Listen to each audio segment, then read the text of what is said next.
opening shot, Chicago has always been a place of brass-knuckle politics. It ain't beanbag, said Mayor Harold Washington famously. And according to a recent Inspector General report, the current mayor's top political strategist, seen here, follows that tradition to a T. Jason Lee has been the mayor's right-hand man from the beginning, a product of the Chicago Teachers Union political organization. Now, the IG report recommended that the mayor fire Jason Lee for failure to cooperate on an investigation. And what did that investigation involve? Well, it involved allegations from 34th Ward Alderman Bill Conway that Lee would only provide public safety help to a homeless encampment in his ward if Conway supports the mayor's push for a higher real estate transfer tax and a raise in the tip minimum wage. In other words, it sounds very much like a political quid pro quo.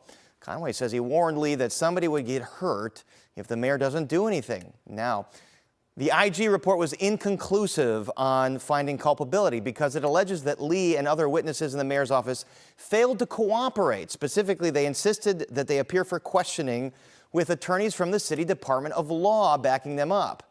Inspector General Deborah Witzberg said that's a no-no, but she recommended Lee be fired. The mayor's office said, nope, he's going to stick around. According to the report, the mayor's office states, quote, it did not find evidence that the subject was deliberately indifferent to the OIG's investigation or that the subject willfully impeded the investigation. Alderman Conway was dismayed. Quote, when the mayor's top advisor stonewalled this investigation into withholding public safety resources from my community in exchange for my votes, the fifth floor pled the fifth. It's demoralizing that the mayor rejected the Inspector General's recommendation to fire the employee. Their lack of cooperation is an admission of guilt and a disregard for the transparency and accountability Chicagoans deserve. Witzberg notes that the mayor's office agreed to fire 3 other workers who were recommended for termination. She says city voters should be paying attention.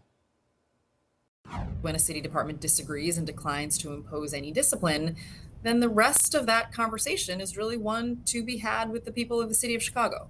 It is ultimately up to Chicagoans to determine whether we can live with a world in which only certain people have to be accountable. And this is not the first time Mr. Lee's conduct has come under scrutiny. Voting records show that Lee voted in the 2024 presidential election in Texas, the state where he's from. Of course, someone has to reside in Texas to vote there, but to work for the city of Chicago, one must primarily reside here within the city limits. Lee has been active in Chicago politics for many years, so either he violated the city residency requirement, is not allowed to work in the mayor's office, or he committed voter fraud in Texas. Now, Mayor Johnson says the city was probing that situation back in December and would have answers. It's 10 months later, and we still have none. Now, we've become familiar with a few phrases in Chicago politics, don't send nobody, nobody sent, but it seems like the applicable credo here is rules for thee, but not for me.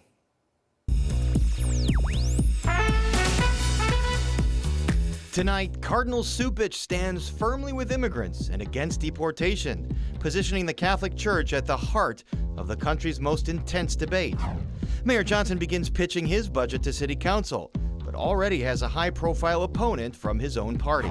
And somebody should do something. A new book offers a roadmap to social change in an era of political polarization. Families are being torn apart. Children are left in fear.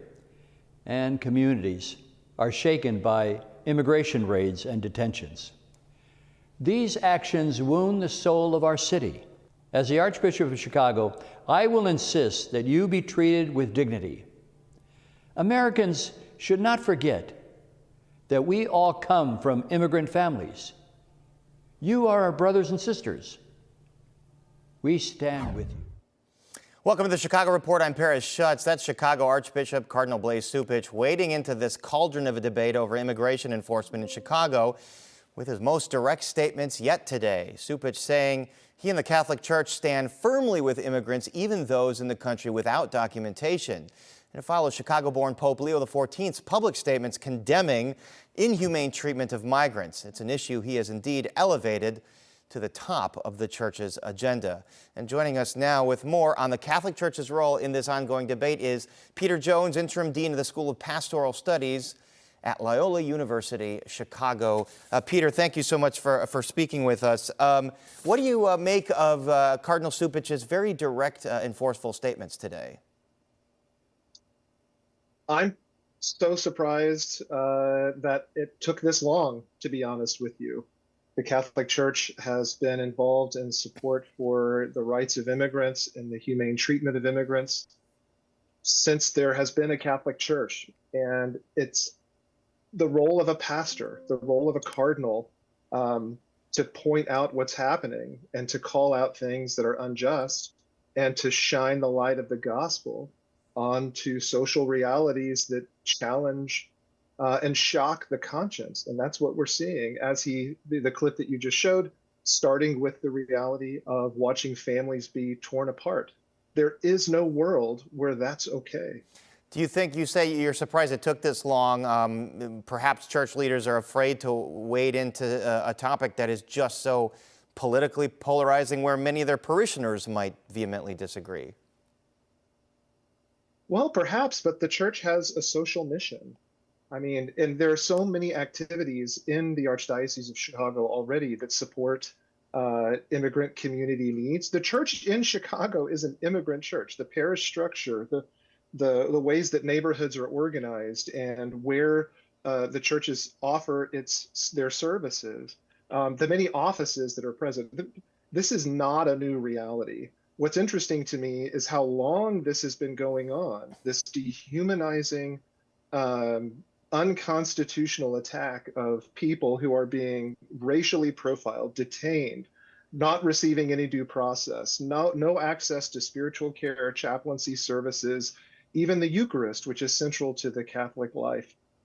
It's been going on for weeks, and I'm so glad and proud of Cardinal Cupich to stand up to this and to call it out for the evil it is without reservation. And Pope Leo XIV from Dalton, as we just saw there, has made statements to this effect. We know from his history, especially having missioned in Peru, that this is a topic very important to him. Do you believe that he is given the directive to bishops in America to perhaps take a more active role?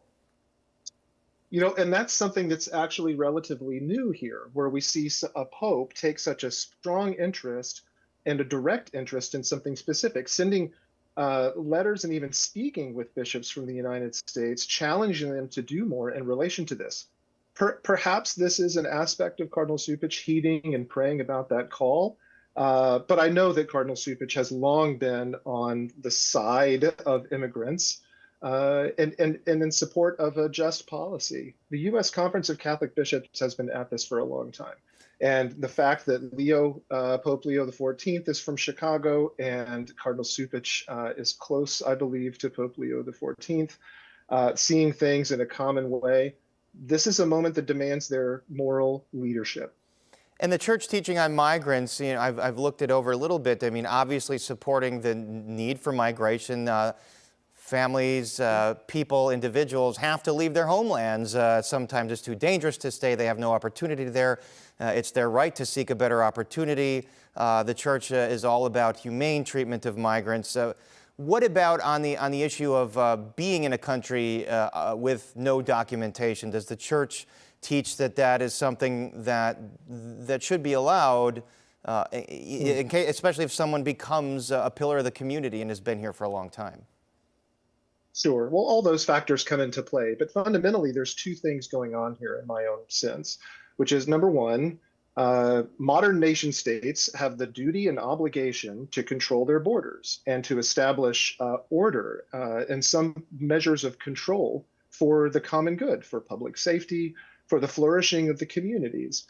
But when those laws, when the implementation of laws that control borders violate human dignity is the primary goal here. And that's what Cardinal Cupich wrote in a speech he gave last week, describing how fundamental human dignity is. And he goes on to illustrate specific violations of human dignity.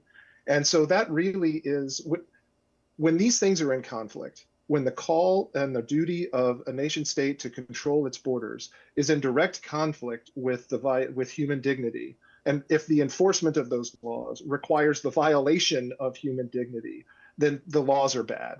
And we have to conscientiously object to following orders to instill those laws. It's pretty straightforward. But the key is to recognize when it's happening. Sometimes it's not so clear as it is right now. And I commend Cardinal Cupich for pointing this out and for shining the bright light of the gospel on this horrific situation. And obviously talking about breaking up families, taking parents away from their children. I think the killing of Silverio Villegas Gonzalez with two young children is an absolute tragedy and something that needs to be getting to the bottom of. You know, the Catholic Church has a divide between more progressive and more conservative sects. Does that play out on this issue as well? Well, certainly. I mean, the Catholic Church, just like any institution or human organization, or organization populated by humans, is going to reflect and mirror to some extent the social concerns and the culture of the place where it exists. It's a complicated situation, and so absolutely there are those different perspectives. But the Catholic Church also has a written tradition. We have the Bible to which we can refer, and which is pretty clear. The thing that calls to mind immediately for me is a gospel passage at the very beginning of Luke, the Magnificat, the song of thanksgiving uttered by Mary, having heard the news that she will bear Jesus, that she will be the very mother of God in this instance. And what does she sing about? She sings in gratitude and thanksgiving for the reality that God extends mercy to those who are humble and fills the hungry with good things, while the rich and mighty are cast down and sent away empty. This is as clear as it can be. And so while there are some disagreements, there are also very clear and consistent traditions to support the immigrant, to support those who have less power, those who are disadvantaged and oppressed. And there's really not an alternative view. All right, Peter Jones from Loyola University, Chicago, on some of the important discussions we know that are taking place among Catholics and in the Catholic Church. Thanks for joining us. Thank you. And up next, the mayor has a high-profile opponent to one aspect of his budget, and it's a member of his own party. Stay tuned.